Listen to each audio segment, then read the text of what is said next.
The guy's only 20 years old and he's already making up to $130,000 a year detailing cars. So what's up, guys? Welcome to another episode of Pan the Organizer. So if you guys were thinking of starting your own detailing business, this is the video for you, because today I have a special guest on the show. His name is James. He's 20 years old. He's from Los Angeles, California, and he has the Top Class Detail. So it's a mobile detailing business. He also has the Top Class Detail YouTube channel with over 30,000 subscribers. He's here to inspire you to start your own business, and we're going to share a bunch of information and we're going to be answering classic questions like how did he start the detailing business, what inspired him to do so, how do you start a business, meaning what do you need for a budget, what kind of equipment you need any licenses, how much do you charge for a job, and what services can you offer, how many hours do you work in a week on average, how do you advertise your business. You're going to also see his mobile detailing truck setup, also how much money can you expect to make in a day, in a week, and in a year. I like to support guys like that work hard and have the passion for it. So yeah, let's jump into it right now. James, take it away. Hey Pan, thanks for having me on the show. I appreciate the opportunity.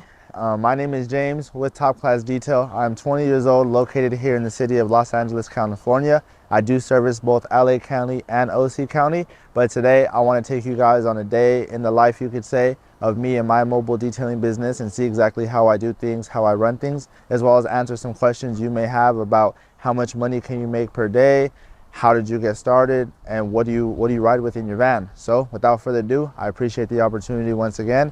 Thank you guys for tuning in today, and let's get started with this video.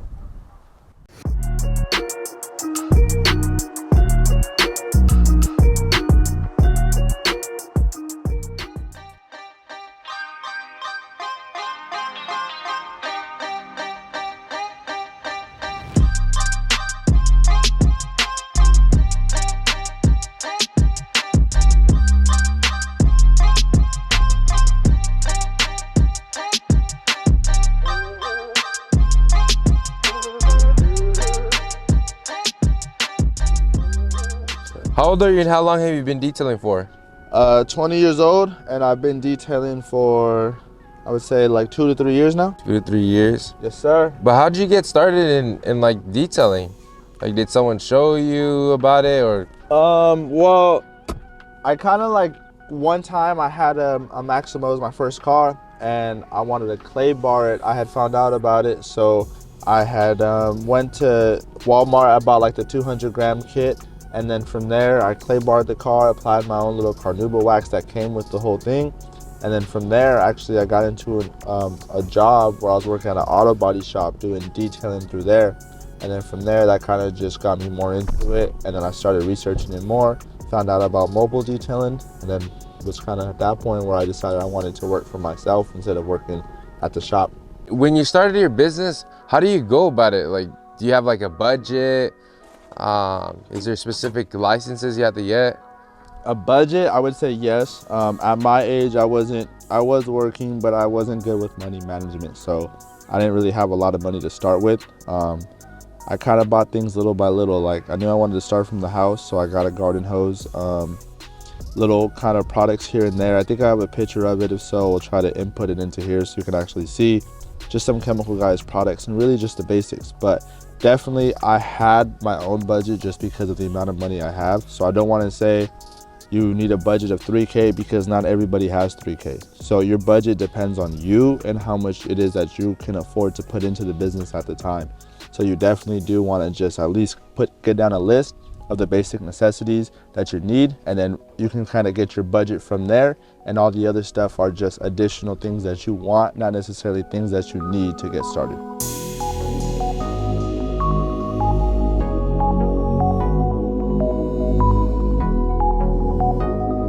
So we talked about budgeting. What else is there?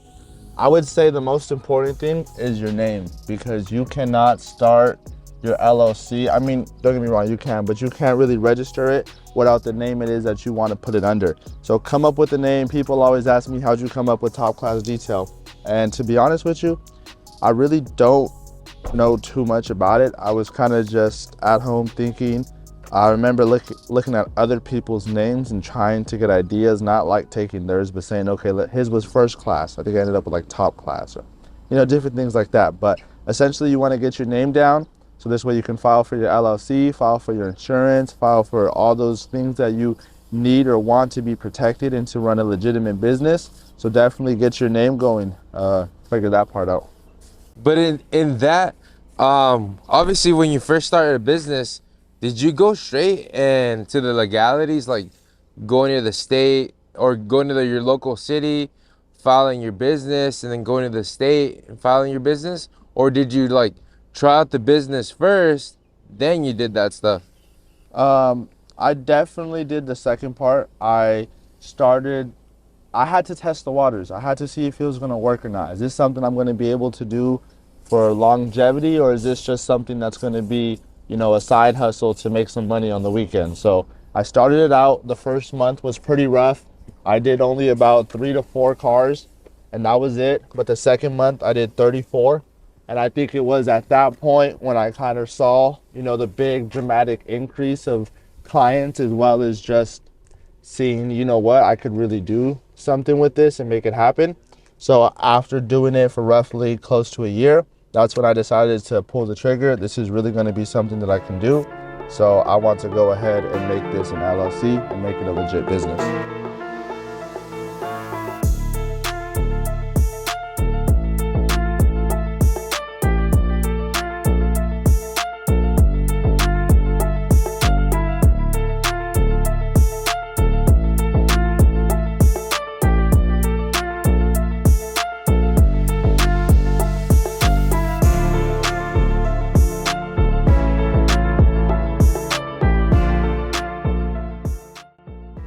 Now, James, do you need your own water tank and generator? You don't necessarily need it, but it opens up a lot more doors for you if you do.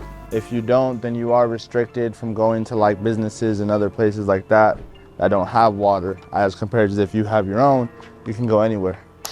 So you're saying it limits yourself by not having a generator and a water tank. Why is that? In my opinion, because you can't just run off of the client's water or electricity? You can, but what if they don't have water and electricity right there? Do you get what I'm saying? It's not all businesses have a water outlet for you to go. Not all businesses have that available. So if you don't have that, what are you gonna do? You're gonna decline the client because you can't service them. Whereas if you had it, you're able to say yes and get the job done because you have what's needed to get it done. That's what that's all I'm saying. But yeah, you could definitely do it without it. But on top of that, what other benefits? Like having your electricity for sure. Not every place is gonna have electricity to run your equipment. And then also with that, you got the best thing is the water tank to run spotless water, which allows me to wash in direct sunlight without having to worry about it, like using a water hose behind me.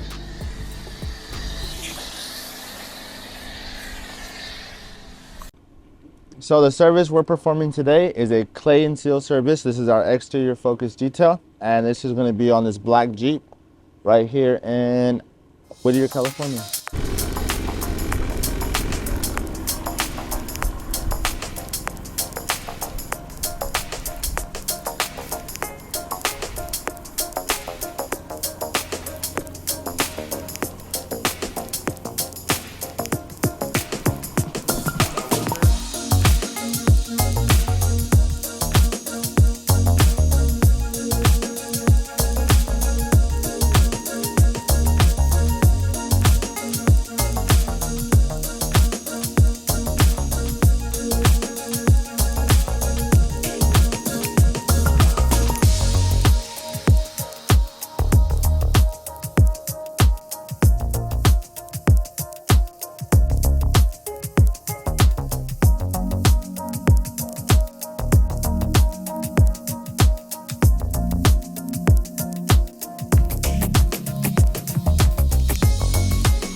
For this service, I'm charging him $225 for the clay and seal, and then I'm charging him an additional $60 to clean and condition the leather. So that put him up to, I believe, what is that, $285? And Basically, the way I came up with that was our leather service is an additional $60 regardless for the 5 seats. So that wasn't really anything too hard to come up with. Now for the car, we start off at a standard price of $199 for small vehicles. Now the way I came up with that was just the time that goes into it, the products and different things that we do to the car. We have to take into account our expenses in order to be a successful business. So starting at 200, this obviously is not the same size as a coupe or a small vehicle, so we do have to charge a little bit more for, again, supplies, water, and time. So an additional 25 to me sounds good, just to take care of everything else that's going to be used, as well as, like I say, time-wise. And that's how I kind of come up with the price for my vehicles. I just take my base pricing and from there charge accordingly based on the car. So right now we have the next car coming. This is a Hyundai Palisade. We are going to do a ceramic coating maintenance on this, as well as a leather cleaning and conditioning on that, and possibly just upgrade to a full mini interior, because I believe you said there was some makeup and stuff like that on the doors. So let's get that taken care of. Bro, stuff keeps flying in my eye. How many days a week do you work, and how many hours per day on average? When I first started out, it was roughly about 7 days a week, 10 to like 14-hour days sometimes. It all just varies, but for sure at least a minimum of like 8. But now I'm managing to do about 6 days a week, so that's Monday through Saturday, taking Sundays off to allow me to revamp the van, get it ready for the week, book appointments, and do anything it is I need to get done. So it's usually, I'd say on average, a little bit still over like 80, probably like 90 to 100 plus hours a week, still putting in work, because even when I don't work Sunday, I'm still working, doing other things, advertising, replying back to clients, doing QuickBooks, different things like that. So I'm honestly constantly working all the time. Yo, so how do you advertise your detailing services? My main thing right now is YouTube, which is what you're seeing this video on. I would say that has been my biggest contributor to my business, but my main aspect is mostly Instagram. I try posting all my stories every day. Sometimes I slack off a little bit, but Instagram has been my main source of business always. I've never really ran Facebook ads or done anything else besides Instagram. That has always worked for me. But right now it's just been Instagram, TikTok, and YouTube. Those are the main 3. What are you doing right now? Putting the floor mat inside after I vacuumed, just so this way if any other dust falls, it'll fall on the floor mat and not on the floor.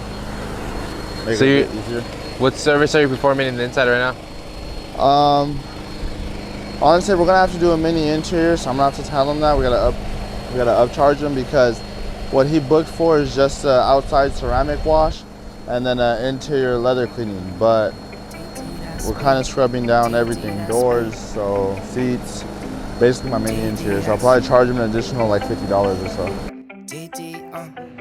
You wear a hat, they call dad. Me, I'm the dad in a hat. You just like clubbing and clothes. Me, I like afternoon naps. 3 happy meals for the road. My oldest like counting racks. My middle one, she's in a dirt bike. My youngest is just like a mama. The mama loves me and I love her, so if she wants something, it's never a bother. 3 little ladies, my babies, and 1 on the way. Now I'm stressing my mama. And don't try to play around, don't try to play with them unless you're looking for problems. So don't try to play around, don't try to play with them. My brother's out with the drama. 4 to 5 nights on the road. Counting the days till I'm home. I could do show after show, but nothing is better than home. Driving through nights I'm alone. Counting the days till I'm home. I've been on road, I'm on go, but nothing is better than home. Yo, so what do you got in your van? So right now, I have everything basically needed to get the job done. I have my Kranzel, which is my electric pressure washer. I use this over gas because it's a bit quieter. Also saves me a lot more water. But to the right of that, I have my Adams air blower. This is to help me do like touchless drying on vehicles, blow air out of cracks and crevices. To the right, IK sprayer, generator right here. And then I have all my reels right here. So I have my vacuum reel, I have my air hose reel, and my pressure washer reel. And then on top here, I just keep some towels and then my Tonador tool, gloves, and fire extinguishers to the right. Obviously, I have all my bottles needed for any job that is to come up, whether it be a basic wash all the way up to a full detail and a full paint correction. So I have all that tied up in here. Now off to the side over here,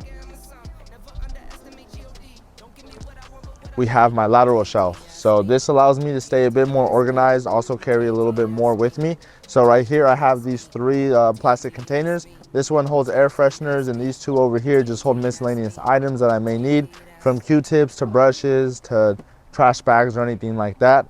Down under here, we have my Chief steamer. So I use this, I just picked this up, I wanna say about 1 to 2 months ago. I love it. It's a big upgrade from what I had previously. My Aqua Pro steamer went down on me, so I needed something to pick up and decided to pull the trigger on something like this. Now right here, I keep my drying towels. So I have 3 auto fiber ones right here. And then to the bottom, we just have my 12-inch sub. So this is obviously for the sound system we have here in the van. And then to the left, we have the air compressor. So this helps power the Tornador, as well as my tire dressing gun, which is what I use to apply tire dressing or trim dressing if needed. All right, now coming over to the other side, we have the chemical rack. This is what holds all the chemicals from, I try not to carry too many things, but everything from my wheel cleaners, iron remover, tire dressing, as well as my soap. So I try to just carry what I would run out of regularly, something that I use majority of the time. So that's usually what I just keep here. I also have some smaller bottles, like 16-ounce ones on the top, as well as my IK sprayers. So these are too big to fit in bottle holders, so I just throw these up on top and it holds them securely. Now right here, you can see we have my vacuum. This is my Vacuum-Made Garage Pro. So this thing is a beast. I absolutely love it. I used to have the rigid 5-gallon, and ever since upgrading to this, I definitely see the difference. I would not go back, and I recommend this to anybody who wants to pick it up. I got this one over at H2O Auto Detail Supply if you guys are interested. And then right here, you can see we keep my buckets stacked. So I just put them here because it kind of just fits, so it blocks off this whole area, so I can use this for the extractor or anything else if needed. But it also slides under there if I wanted it to, and I decided I don't want to stack them. But I have my wheel bucket up top with all my brushes in it, and then I have my wash bucket on bottom with my dirty wash mitts, because we did finish off the day today, as well as my Detail Factory brush that I use when I wash exteriors. But that's really about it. I do have some extra towels up here. I keep a 2-gallon gasoline can just to power the generator and keep things going. And really that's about it. So I try not to keep it too packed. I really want to just keep what I need, the necessities. I do have the extractor and everything else, but like I said, I try to leave those things at home. If it's not needed, it just saves space, as well as just allows it to look a bit cleaner. So in that, what inspired you to start detailing? I want to say it's not so much what I guess inspired me or what motivated me, you can say, was just kind of watching a YouTube video, like I was mentioned earlier, about seeing just the mobile detailing day-to-day life. I never really knew about it, and I guess that kind of got me into it. And just the fact that I was already cleaning cars at the auto body shop I was at, I guess you could say that's kind of really like what got me into it. But that video kind of pushed me to see what can really happen with this business and the type of cars you can do and places you can go and people you can meet. And it truly has done all that for me. I've done plenty of cars I never thought I'd do. I've gone a lot of places, and I've met a lot of very, very cool people. So I'm very grateful for everything that's happened and truly blessed. And with that, I know sometimes you don't like to bring up prices and stuff, but say for someone out there, how much do you make on a good day, good week, and then on total average year? I know it's barely been about 2 to 3 years in the business, and in a sense you're growing, but as of right now, what are you at on a good day and a good week, and then make like an average on the year? So I would say per the day, it can vary. Like for example, today was around like a $600+ day, like $650. So I mean, it all kind of, like I said, does vary. But a good day would be roughly around there, around like $600. I try to do about 4 cars a day. So if I can do that, I mean, that's very, very, very well for me. On a good week, I've done over 3K. So just recently I did 3 ceramic coatings. That was for a little bit over $1,000 each. So I probably made around 4K that week. But even before all the coatings, just off of regular washes, it's possible to make, you know, $3,500 a month. So I mean, $3,500 a week. So at a month, you're making around 12K, a little bit over that. Yearly, you're touching maybe 100,000. So 100 to around 130, depending on, you know, what it brings in. So you can definitely make some very good money, but I would say don't get into it for the money. Get into it for the love of detailing and the love of cars. The money is just something that comes with it, but it's really the relationships and things that you build and the places you're able to go with this. like having freedom to make your own schedule, be your own boss. What's the next thing? What's gonna come for Top Class? My next thing is definitely I want to do a shop. That's probably one of my main priorities. I love working mobile. It's definitely where you could say the money's at, or where majority of the clients are. But I know in a shop it's going to open a lot more doors for me to offer PPF installs, wraps, tints, just different things. Don't get me wrong, I can offer a lot of these mobile, but it will be a little bit harder, I'd say. So I would love to get a shop to really add like a home to the business and be able to call that my place of work. Even though I have the van and everything, I definitely want to do a shop. If not, another van, that would be most likely the cheapest route. So definitely those are probably my next 2 plans that I want to get done with the business. Is now a good time to start your own detailing business? Yes. Why? Because there's never going to be a perfect time. There's never going to be a detailing season or anything like that. You just got to do it. Look, you just got to do it. You just got to make the jump, go into it, because you're never going to know what's going to happen unless you try it. I've always told myself I'd rather try it and know the outcome than to not do anything and sit there and wonder what could have happened if I would have done something. So if that helps anybody out there, definitely do the jump. You're never going to have everything, so don't say I don't have this, I don't have that, because I don't have everything to this day. So just go with what you have, start with what you got, whether it's at the house, whether it's a truck, it's a car, just start. That's the best thing you can do, and yes, it's the best time to start. Well, there you guys have it. Pan, I appreciate you for having me on the show today. Thank you for the opportunity. If you guys want to check me out, follow me on Instagram at Top Class Detail, as well as my YouTube channel and my TikTok. Once again, thank you guys for watching the video. Hope I was able to give you some knowledge about the business or answer any questions you may have. And if you're interested in starting your business, definitely do it. If you need any help, any advice, reach out to me. I try to get back to everybody, but thank you guys once again. Oh.